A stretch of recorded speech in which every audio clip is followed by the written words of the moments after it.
কেন মানুষ কখনো সন্তুষ্ট হতে পারে না? আপনি কি কখনো এমন কাউকে দেখেছেন যার সব কিছু আছে, ভালো চাকরি, সুন্দর পরিবার, অর্থ, সম্মান, তবুও সে সবসময় অভিযোগ করে? আবার এমন মানুষও আছেন যাদের কাছে খুব বেশি কিছু নেই, তবুও তারা শান্তিতে থাকেন।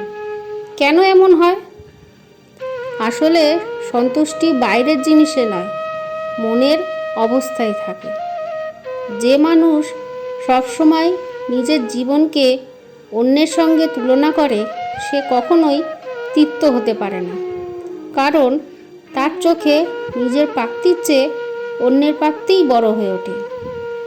আজ তার একটি বাড়ি আছে, কিন্তু সে কষ্ট পায় কারণ অন্যের দুটি বাড়ি আছে।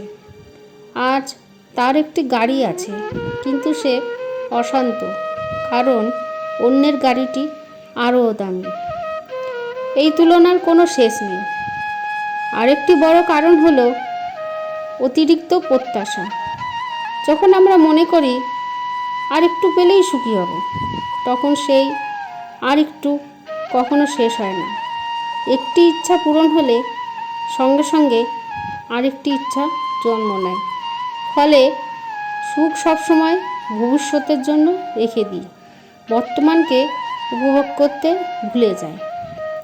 সন্তুষ্ট মানুষ মানে উচ্চাকাঙ্ক্ষাহীন মানুষ নয়, বরং সে নিজের উন্নতির চেষ্টা করে, কিন্তু নিজের প্রাপ্তির জন্য কৃতজ্ঞ থাকতেও শেখে। এই কৃতজ্ঞতাই তাকে মানসিক শান্তি দেয়। তাই আজ নিজেকে একটি প্রশ্ন করুন, আমি কি সত্যিই আমার প্রয়োজনের জন্য পরিশ্রম করছি, নাকি শুধু অন্যকে ছাড়িয়ে যাওয়ার জন্য দৌড়াচ্ছি?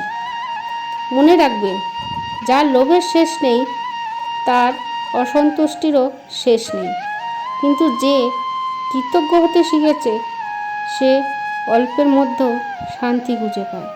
আর সত্যিকারের সুখ শুরু হয় ঠিক সেখান থেকে। নমস্কার।